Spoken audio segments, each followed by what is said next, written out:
సంస్థానాన్ని భారతదేశంలో విలీనం చేశాడు. తెలంగాణ ప్రజల వీరత్వానికి, వల్లభాయ్ పటేల్ ధీరత్వానికి తోడైనటువంటి తెలంగాణ నేడి స్వేచ్ఛా వాయువు పీల్చుకుంటోంది.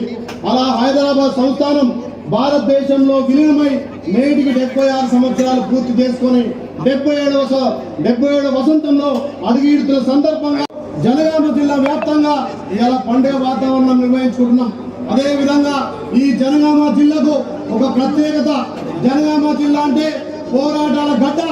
ఈ పోరాట పడిమ నుండే ఆ రోజు భూమి కోసం, ముక్తి కోసం వ్యక్తి హైదరాబాద్ సంస్థానాన్ని భారతదేశంలో విలీనం చేసినటువంటి ఘనత త్యాగమూర్తులని. అదే విధంగా మీ అందరి ఆకాంక్షతోటి ప్రజాపాలన, ఈ ప్రజాపాలనలో గౌరవ ముఖ్యమంత్రి రేవంత్ రెడ్డి గారి నాయకత్వాన మీ అందరి ఆశీర్వాదంతో తెలంగాణలో ప్రజాపాలన వచ్చింది. ప్రజల ఆకాంక్షల అనుగుణంగా రాష్ట్రంలో కొత్త ప్రభుత్వం కొనసాగి గౌరవ ముఖ్యమంత్రి రేవంత్ రెడ్డి గారి పారదర్శక పాలనలో విద్యుత్తు, నీటి పారుదల, వ్యవసాయం, పారిశ్రామిక రంగాలు, ఉద్యోగ ఉపాధి కల్పన సంక్షేమాలతో పాటు ఐటీ నుండి అగ్రికల్చర్ వరకు కూడా అన్ని రంగాల్లో గణనీయమైన అభివృద్ధి సాధించి సంక్షేమ రాష్ట్రం చాలా సంతోషంగా ఉంది. కాబట్టి ప్రజల పాలన గౌరవ ముఖ్యమంత్రి రేవంత్ రెడ్డి గారి నాయకత్వాన ప్రజల సమస్యలు పరిష్కరించేందుకు ప్రజాప్రభుత్వం ఇచ్చేటువంటి హామీల్లో తల్లి సోదరులు ఇచ్చినటువంటి అభ్యర్థం 6 గ్యారెంటీలో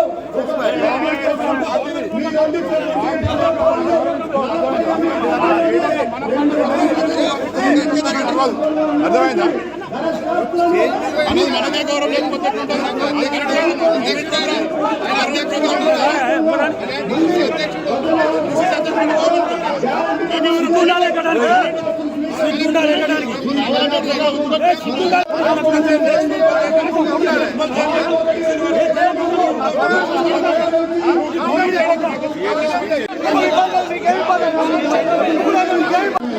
ఈ ప్రజాప్రభుత్వం, ప్రజల ప్రభుత్వం, మన ప్రభుత్వాన్ని గౌరవించుకోవాలి.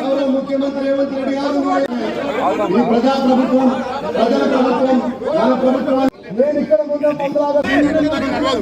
అర్థమైందా? అన్నది మనకే గౌరవం లేకపోతే అది కరెక్ట్ అధ్యక్షుడు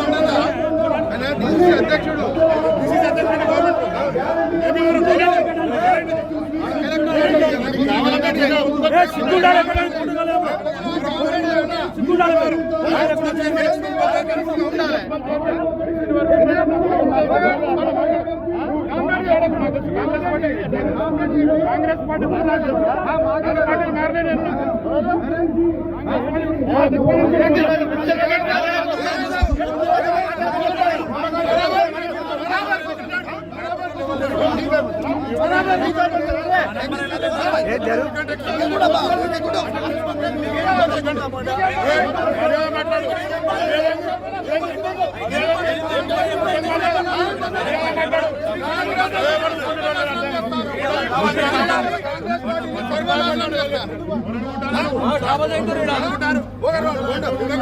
ఎదురు తిరిగి నగరాలు చేస్తున్నారు. మొత్తం బస్సు వాడిస్తారు. కాంగ్రెస్ చైర్మన్ ఉన్నారు, మాజీ మార్కెట్ చైర్మన్ ఉన్నారు, మాజీ మున్సిపల్ చైర్మన్ ఉన్నారు, జడ్పీటీసీ ఉన్నారు. ఇక్కడ జడ్పీటీసీ వాళ్ళు ఎవరో తెలియదు. ఎవరు అనుకుంటారు